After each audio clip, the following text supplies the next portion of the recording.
Well, dear Glitterish YouTube, I said I'd do a book review for the book I've been reading for the last I don't know how long, but it was a really good book. I really enjoyed it. It just took a lot longer than I thought to read it. But anyway, it's called Serving in Silence.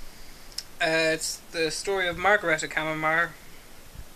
who was a Vietnam nurse. She's a mother of four and is the highest ranking officer in the US Army ever to challenge Don't Ask, Don't Tell, or as they refer to it in the military, AR 135175. So, it's quite an interesting book. I know that it gave me a lot of insight into how the military worked back in those days and what actually happened in parts of Vietnam, and it gave an interesting perspective on it all. You know, it's not something I think about a lot, but it is a big event in history, and it's only 20 odd years, well, 30 years ago now. But anyway, there are a couple of quotes in it that I wanted to read, but the basic story is that Margarethe was born in Sweden, moved all around with her father and family because her father was a scientist doing research, and they eventually ended up moving around parts of America. And growing up, she decided she wanted to join the military and made it her what's the word, mission, I suppose, for the want of a better term, to be the best that she could, to live up to her expectations and her father's expectations. And she challenged herself in many ways. She did a lot of work for women's liberation in the military, which is in there kind of in the first few chapters, I think. But it's quite a touching story. And you know, she got married, she had 4 kids, and after a while she just couldn't stand to live with her husband anymore and decided, right, moving out. Not long after that, she was introduced to her partner, to the lady who would become her partner, and they've just been together ever since, and her children have accepted her. She's done an awful lot of work in the military. She was in the National Guard.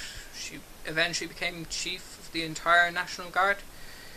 So, chief nurse, that is, of the entire National Guard.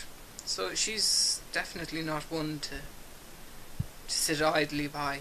Anyway, so I have a couple of quotes. This one's it's in the latter stages of the book, and it's her coming out to her sons, which, you know, is no easy thing.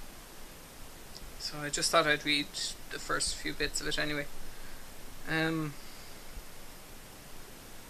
First, I talked with Andy. He happened to be the only one who came for dinner on a Wednesday night visitation in February. At 15, he was a freshman in high school, very self-sufficient and a devoted member of the basketball team. I should point out that Andy is her youngest son, if I remember correctly. In talking with him, I'd decided I'd focus on the fact that I had told the military during the security clearance interview that I am a lesbian, and that the army would have a hearing and I might lose my military career. That would affect him and his brothers because I would have less income, and though I would still be able to afford the necessities, there wouldn't be as many gifts. He shrugged his shoulders and said it was no big deal to him, said he and his brothers already knew I'm gay, but had not heard it from me and appreciated my talking to him now. I was shocked that he knew but tried not to show it. I wanted this to be about him, not my feelings. He had just one question. When did you decide to become a lesbian? It was not something I decided, I explained. It is something I discovered about myself. I think I have probably always been, and never understood it until recently. And how fortunate, because otherwise I wouldn't have had you or your brothers. And I think that was it was one of the harder things for her to do. It's the first time she's ever had to admit to anyone close to her that she was a lesbian.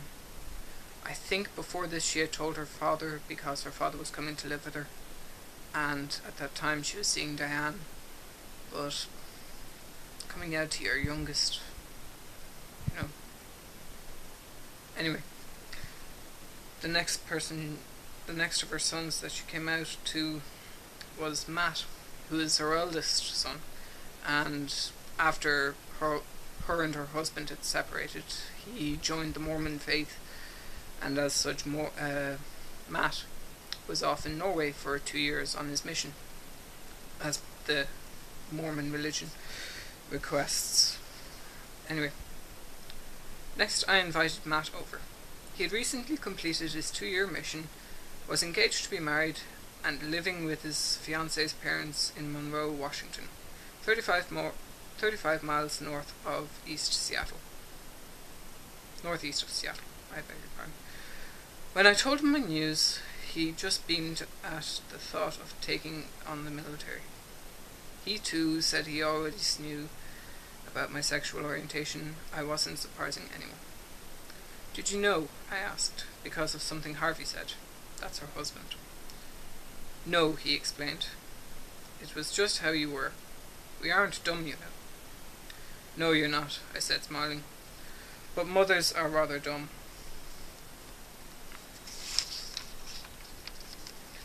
Matt explained he had discussed all this with his fiancée Lynette years before, and that she was fine with it. Lynette was a frequent guest. Even during the years Matt spent on his mission, she'd often come over to watch TV with me, cook, or just visit. I was moved to learn she had accepted who I was even before I had. Oh, naive parents. Matt also assured me he and his brothers already knew. I told him I had only discussed this with Andy so far. None of my coming out conversations were any easier. Each time it was difficult. Each time I was surrounded with my son's acceptance. I next talked to David, who I think is the third youngest. I'm not sure. A junior in high school and the oldest son living with Harvey. After dinner one evening, I rather abruptly said, "Please come here. I need to talk to you." A little sheepishly, he walked onto the deck and sat down next to me. I could tell he thought I was going to admonish him. I don't know that word. I'll look it up. Admonish him for something. So I immediately said, "It's about me, not about you." He let out a great sigh of relief. Then I said, "The military has begun a process to discharge me because I told them I am gay." He too said he already knew about me. His surprise was at the military. Why would they throw me out after all my years of service? He was angry at the injustice. I also brought up my divorce. Sure that there were memories and feelings that lingered for him, he talked about the times when I'd dropped them off and after a visit, and Harvey would line up him and his brothers and inspire them to yell cruel names at me. He said that every time I drove away, he'd run to his room, throw himself on his bed, and cry. For the first time I explained why I hadn't contested their fathers getting custody. How much pain I felt, how confused I was, how I didn't have any money or sense of myself, and how I wanted them to have the security of the Maple Valley home and felt that only their father could give them that. Together we had a good cry. Then he got up and gave me a big hug.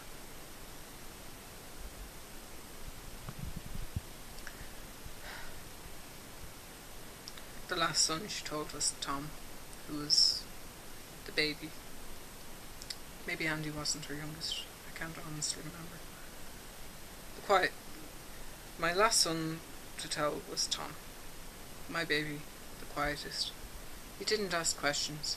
Perhaps I didn't give him enough time to do so. Again his response was so. His reticence worried me, but I was not going to push him to talk if he didn't want to. After my round of disclosures, news that was not news. The important thing for each son was, how does her challenging the military affect me? Clearly, during the years after the divorce, each boy had come to terms with my sexual orientation, so that now the focus was on the Army's investigation and my possible discharge. After our conversations, they realised that the financial consequences wouldn't change their lives significantly. We still had a house, I was no different, and would continue to work in my civilian job. She worked at a seizure clinic for Vietnam vets. So, anyway. We would still have a house, I was no different, and would continue working in my civilian job.